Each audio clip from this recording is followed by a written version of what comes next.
ఓం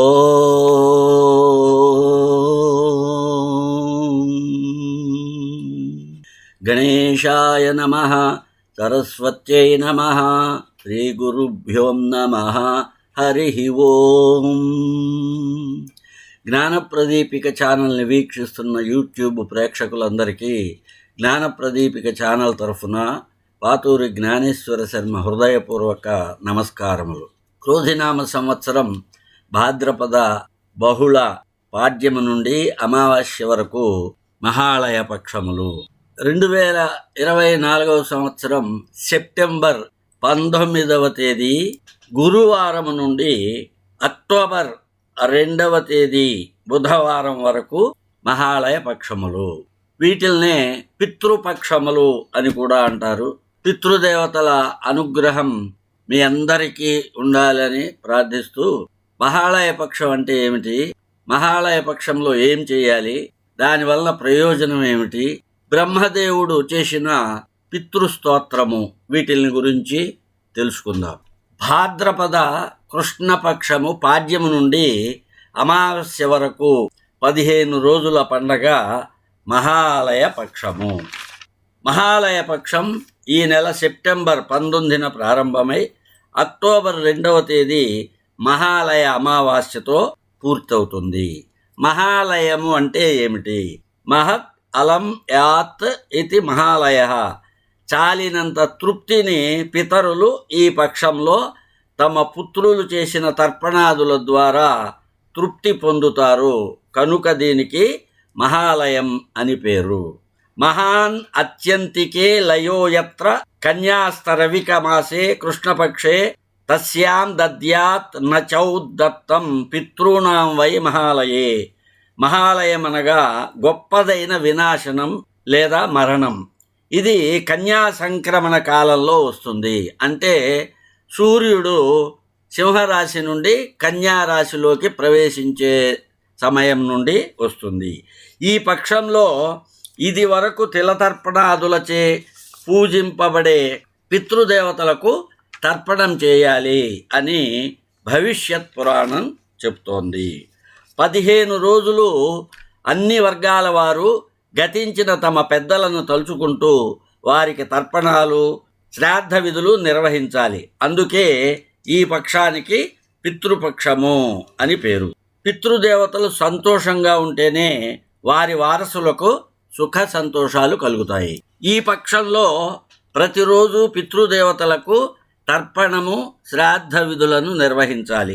ప్రతిరోజు చేయలేని పక్షంలో తమ పితృదేవతలు ఏ తిథి నాడు మృతి చెందారో ఆ పక్షంలో ఆ తిథి నాడు శ్రాద్ధం నిర్వహించాలి. కనీసం తర్పణమైనా చేయాలి. అది కూడా కుదరకపోతే మహాలయ అమావాస్య నాడు శ్రాద్ధం నిర్వహించాలి. కనీసం తర్పణమైనా చేయాలి. శ్రాద్ధం అంటే ఏమిటి? శ్రద్ధయా దీయతే ఎత్తత్ శ్రాద్ధం. శ్రద్ధ చేత ఏది ఇవ్వబడుతుందో అది శ్రాద్ధం.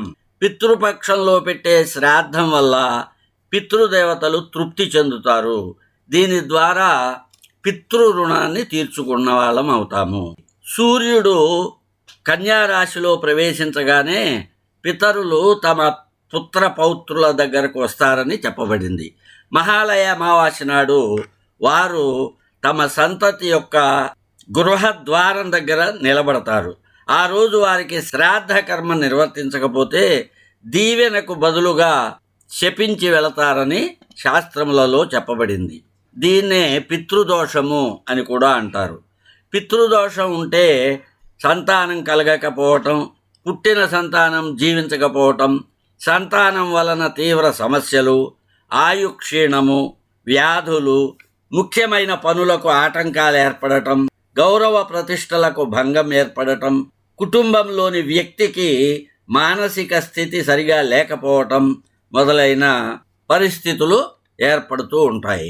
భగవద్గీత 1వ అధ్యాయంలో అర్జునుడు యుద్ధం వల్ల వంశనాశనాలు, వర్ణ సంకరాలు జరుగుతాయని, దానివల్ల వర్ణాశ్రమ ధర్మాలు దారి తప్పి కులధర్మాలు క్షీణించి పితృదేవతలు పిండోదకాలు లేక అధోగతి పాలవుతారని అంటాడు.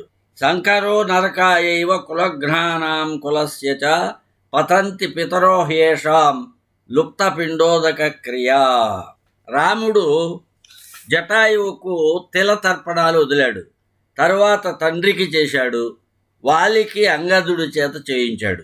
తన భార్య అయిన సీతను అపహరించిన రావణుని వధానంతరము విభీషణుడు కర్మకాండలు చేయటానికి వెనకాడుతుంటే మరణాంతాని వైరాణి అని కర్తవ్యాన్ని బోధించి కర్మకాండలు చేయించాడు. శ్రీకృష్ణుడు కురుక్షేత్ర యుద్ధం అయిన తరువాత దగ్గరుండి శ్రద్ధగా ధర్మరాజు చేత ధృతరాష్ట్రుని చేత యుద్ధంలో మరణించిన వారందరికీ తిలతర్పణాలు చేయించాడు. దీని అర్థం మరణించిన వాడు తండ్రి అయినా, మిత్రుడైనా, తన పక్షము వాడైనా, శత్రువు అయినా ఉత్తర క్రియలు చేయవలసిందే. భగీరథుడు 1 సంవత్సరం తపస్సు చేసి సగరపుత్రులకు తిలోదకాలిస్తే వారు తరించారని రామాయణం బాలకాండలో చెప్పబడింది. బాలకాండలోనే విశ్వామిత్రుడు తన పుత్రులతో పుత్రధర్మాలు చెప్తూ తల్లిదండ్రులు బ్రతికి ఉన్నప్పుడు పిల్లలు వారి మాట వినాలి, తర్వాత కుమారులు తల్లిదండ్రులకు పితృకార్యాలు చెయ్యాలి అని చెప్తాడు. మరణించిన మన పూర్వీకులు ఏ జన్మ ఎత్తారో, ఎక్కడ పుట్టారో మనకు తెలియదు.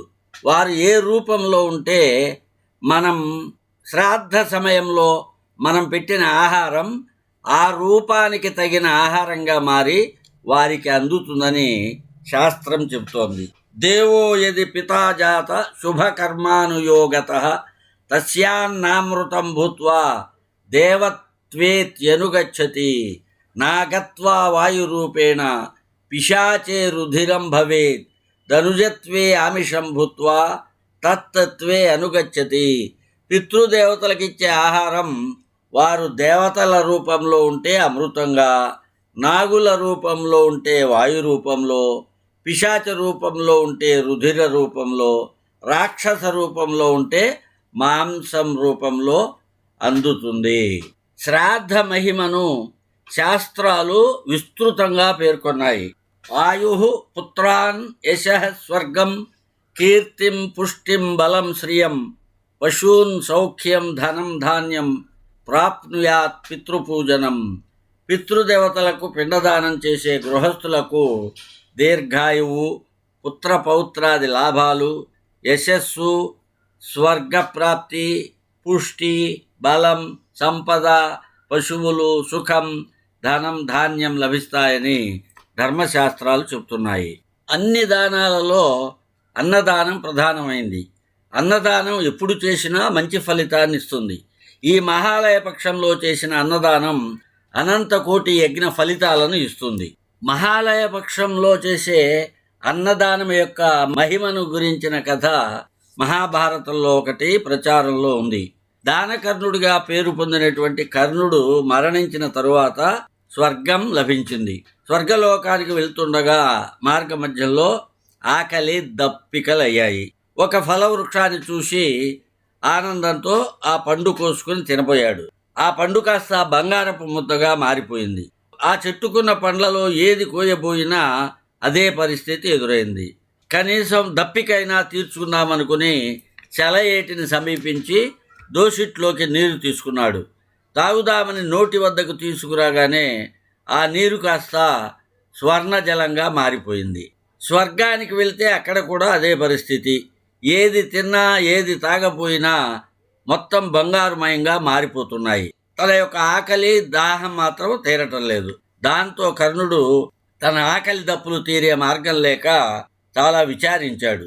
అప్పుడు కర్ణ, నీవు దానశీలిగా పేరొందావు, చేతికి ఎముక లేకుండా దానాలు చేశావు. అయితే బంగారం, వెండి, ధనం రూపేణా చేశావు గాని కనీసం ఒక్కరికి కూడా అన్నం పెట్టి వారి ఆకలి తీర్చలేదు. అందువల్లనే నీకు ఈ పరిస్థితి వచ్చింది అని అశరీరవాణి పలికింది. కర్ణుడు ప్రార్థించగా చివరకు దేవతలంతా కలిసి ఆయనకు ఒక అపురూపమైన అవకాశం ఇచ్చారు. సశరీరంగా భూలోకానికి వెళ్ళి అక్కడ ఆర్తులందరికీ అన్న సంతర్పణ చేసి తిరిగి రమ్మన్నారు. దాంతో కర్ణుడు భూలోకానికి భాద్రపద బహుళ పాడ్యము నాడు వెళ్ళి పేదలు బంధుమిత్రులందరికీ అన్న సంతర్పణ చేశాడు. రాజ్యంలోని ప్రజలందరికీ షడ్రసోపేతంగా భోజనాలు పెట్టడంతో పాటు పితరులకు తర్పణాలు చేసి తిరిగి భాద్రపద అమావాస్య నాడు స్వర్గానికి వెళ్ళాడు. ఎప్పుడైతే ఆయన అన్న సమారాధనతో అందరి కడుపులు నింపాడో అప్పుడే ఆయనకు కూడా కడుపు నిండిపోయింది. ఆకలి దప్పిక అనేవి ఆయన్ని ఇంకా ఎన్నడూ బాధించలేదు. కర్ణుడు భూలోకానికి వచ్చిన కాలానికే మహాలయ పక్షమని, ఆయన తిరిగి స్వర్గానికి వెళ్ళిన రోజే మహాలయ అమావాస్య అని అంటారు. బృహద్ధర్మ పురాణంలో బ్రహ్మదేవుడు చేసినటువంటి పితృస్తోత్రం ఒకటి చెప్పబడింది. ఈ స్తోత్రాన్ని శ్రాద్ధ దినములందేగాక మహాలయ పక్షములలో విడిగా కూడా ప్రతిరోజు ఎవరు చదువుతారో వారికి ఈతి బాధలు ఉండవు. ఎవరైనా వారి పితరుల విషయంలో తప్పు చేసి ఉంటే పశ్చాత్తాపంతో ఈ స్తోత్రం చదివితే ప్రాయశ్చిత్తం కలుగుతుంది. పితృదేవతలు వాళ్ళని అనుగ్రహిస్తారు. ఈ స్తోత్రాన్ని ప్రయత్నపూర్వకంగా ఎవరైతే పితృ శ్రాద్ధం నాడు లేదా ప్రతిరోజు ఉదయం లేదా తమ యొక్క పుట్టినరోజు నాడు తమ తల్లిదండ్రులకు నమస్కరించి పఠిస్తారో వారికి దుర్లభమైనదంటూ ఉండదు. వాళ్ళ యొక్క పాపకర్మలన్నీ నశించిపోతాయి. ఆ స్తోత్రాన్ని విందాం. బ్రహ్మోవాచ నమో పిత్రే జన్మదాత్రే సర్వదేవమయాయ చ సుఖదాయ ప్రసన్నాయ సుప్రీతాయ మహాత్మనే సర్వయజ్ఞస్వరూపాయ స్వర్గాయ పరమేష్ఠినే సర్వతీర్థావలోకాయ కరుణాసాగరాయ చ నమో సదా ఆసుతోషాయ శివరూపాయ తే నమః సదా పరాదక్షమిసే సుఖాయ సుఖదాయ చ దుర్లభం మానుషమిదం ఏన లబ్ధం మాయావపుః సంభావనీయం ధర్మార్థే తస్మై పిత్రే నమో నమః తీర్థస్నాన తపోహోమ జపాదీన్ యస్య దర్శనం మహాగురోశ్చ గురవే తస్మై పిత్రే నమో నమః యస్య ప్రణామస్తవనాత్ కోటిశః పితృతర్పణం అశ్వమేధశతైః తుల్యం తస్యై పిత్రే నమో నమః ఇదం స్తోత్రం పితృః పుణ్యం యః పఠేత్ ప్రయతో నరః ప్రత్యహం ప్రాతరుత్థాయ పితృశ్రాద్ధ దినోపి చ స్వజన్మ దివసే సాక్షాత్ పితురగ్రే స్థితోపి వా న తస్య దుర్లభం కించిత్ సర్వజ్ఞత్వాదివాంఛితం నానాపకర్మ కృత్వాపి యః స్తౌతి పితరం సుతః సద్భవం ప్రవిధాయైవ ప్రాయశ్చిత్తం సుఖీ భవేత్ పితృప్రీతికరైర్నిత్యం సర్వకర్మాణ్యదార్హతి. ఈ మహాలయ పక్షములలో కనీసం మీ పితృదేవతలు మరణించిన తిథి నాడు శ్రాద్ధ కర్మలు నిర్వహించండి, లేదా కనీసం తర్పణాదులు నిర్వహించండి. లేదు మహాలయ అమావాస్య నాడైనా శ్రాద్ధ కర్మ నిర్వహించటం లేక తర్పణాదులను నిర్వహించటం చేసి పితృదేవతల యొక్క అనుగ్రహ ఆశీస్సులను పొంది సుఖ జీవనాన్ని ఆనంద జీవితాన్ని పొందుదురుగాక అని ఆశిస్తూ స్వస్తి స్వస్తి ప్రజాభ్యః పరిపాలయంతాం న్యాయేన మార్గేణ మహిం మహీషః గోబ్రాహ్మణేభ్యః శుభమస్తు నిత్యం సమస్తలోకాః సుఖినో భవంతు. ఓం శాంతి శాంతి శాంతి.